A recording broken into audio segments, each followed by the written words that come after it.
Bon, nous pensons que l'état de siège a démontré ses limites. Certes, l'initiative était bonne.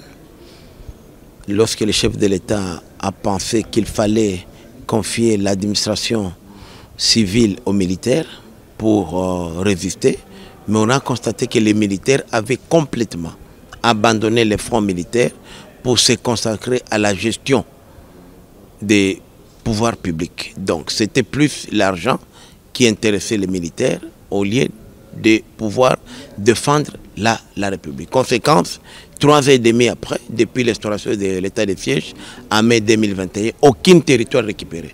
Lorsque l'état de siège était instauré, au mois de mai 2021, les M23 ne contrôlaient même pas la cité de Bunagana.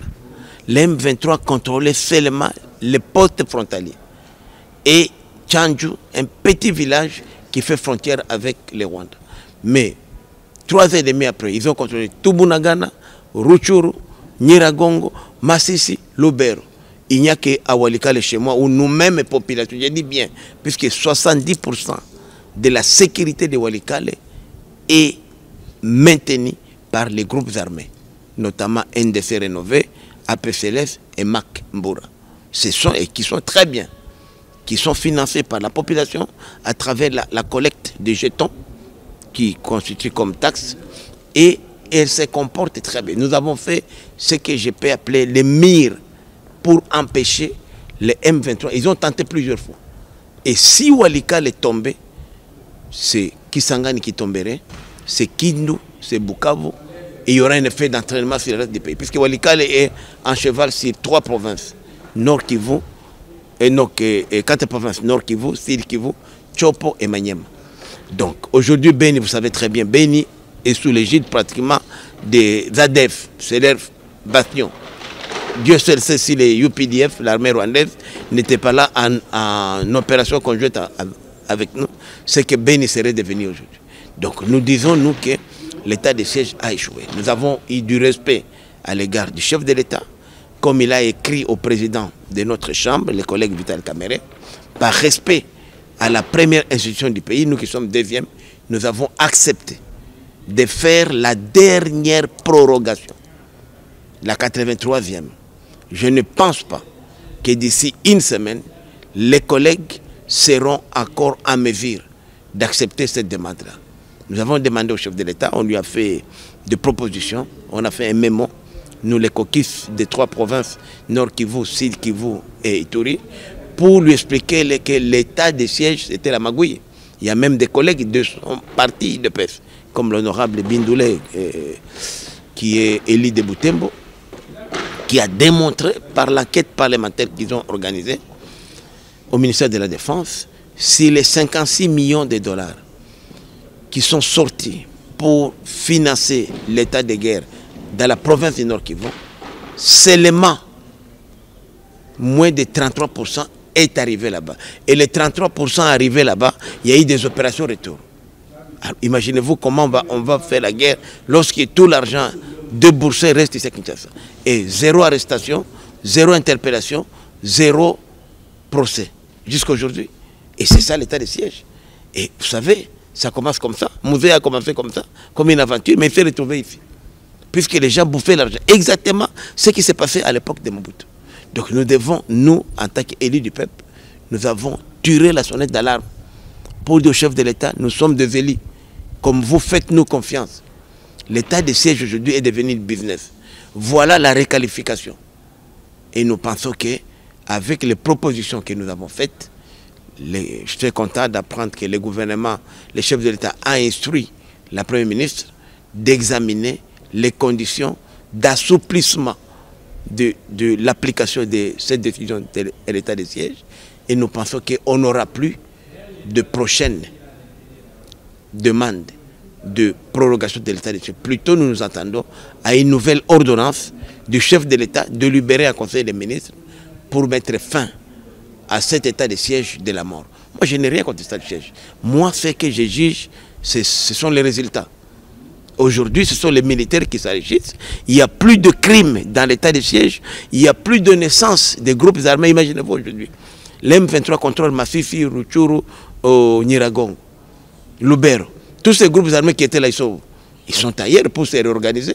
C'est comme ça qu'on constate même une prolifération des groupes armés. Et Dieu seul sait si les Ouazalendo, ex-Ouazalendo, puisqu'ils sont maintenant dans la réserve des FARDC, s'ils n'étaient pas là, c'est que serait devenu aujourd'hui la RDC, la case de la RDC. Voilà pourquoi nous disons, nous, au niveau de l'Assemblée nationale, nous sommes prêts à accompagner le chef de l'État. Et nous disons au chef de l'État, lorsqu'il y a des négociations au niveau international, il faut associer les notables que nous sommes, nous les élus, parce que nous aussi, nous avons notre mandat en jeu. Le risque que le chef de l'État a, lui peut-être c'est son deuxième et dernier mandat, mais nous avons encore des mandats. Donc nous sommes le plus concernés. Surtout nous, on a bâti, moi j'ai bâti campagne pour un seul thème, mettre fin à la guerre. La guerre n'est pas finie, au contraire, la guerre s'est sentie. Et vraiment, chez moi encore, Walika, c'est calme, mais je dois être solidaire avec les autres. C'est pourquoi le chef de l'État devrait nous écouter. Même dans les négociations, moi je connais 80% de ces gens d'M23. Makenga, les Bertrand, je les connais, je connais même ce qui se passe là-bas. Parce que nous avons des jeunes gens qui nous informent. Nous savons, et moi je dis pourquoi on dit, et nous infiltrent. Pourquoi nous pas les infiltrer aussi? Nous sommes l'État. Pourquoi nous ne pas là où on apprend que tel leader a fait des factions chez nous? Ok, mais ce sont les nôtres qui font des factions, donc nous gérons mal. C'est pourquoi moi j'ai dit que 80% des responsabilités de l'échec de la guerre, c'est nous. Nous, en tant que gouvernement, nous, en tant que pouvoir. Parce que nous gérons mal l'affaire.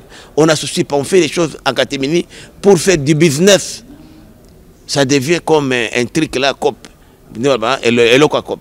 Au lieu de sauver le pays. Et c'est pourquoi je suis monté au créneau pour dire, pas question même de faire des débats sur la révision constitutionnelle ou le changement de constitution, aussi longtemps qu'on n'a pas encore la paix.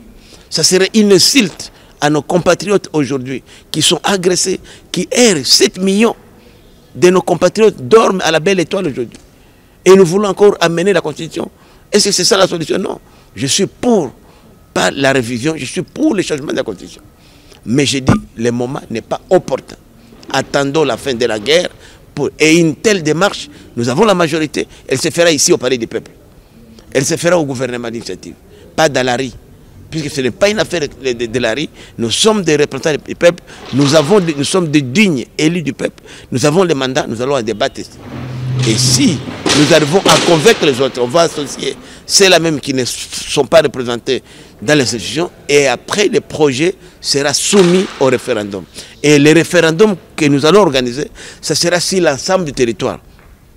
Pas seulement sur les territoires que nous contrôlons et les autres on les laisse.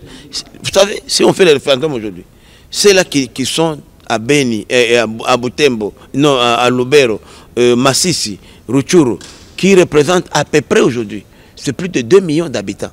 Vous savez que la province la plus peuplée, c'est le Nord Kivu. Nous avons 48 députés ici. Ici, à cette Assemblée nationale, 10% des députés. Donc, je vous dis maintenant, cette province-là est amputée de plus de la moitié de ses élus, de ses électeurs. Alors vous voulez les laisser à côté, les Rwandais les prendraient. Et ils diront que ça va, vous avez fait le référendum contre nous, cette constitution-là ne nous concerne pas. Nous jouons avec les faits. J'ai dit à collègue Kabouya, fais attention collègues. Ce que vous jouez avec, c'est les faits. Kabila a perdu sa majorité ici. Hein. Vous risquez aussi de la perdre. IDPS Mosaïque, c'est 150. Et le reste, c'est 350. Pour eux, se retourner contre eux. Attention, ce qui arrive aux autres peut aussi vous arriver. C'est pourquoi moi, j'attire l'attention de mes partenaires de l'Union sacrée que cette question-là n'est pas opportune. Voilà. Merci beaucoup.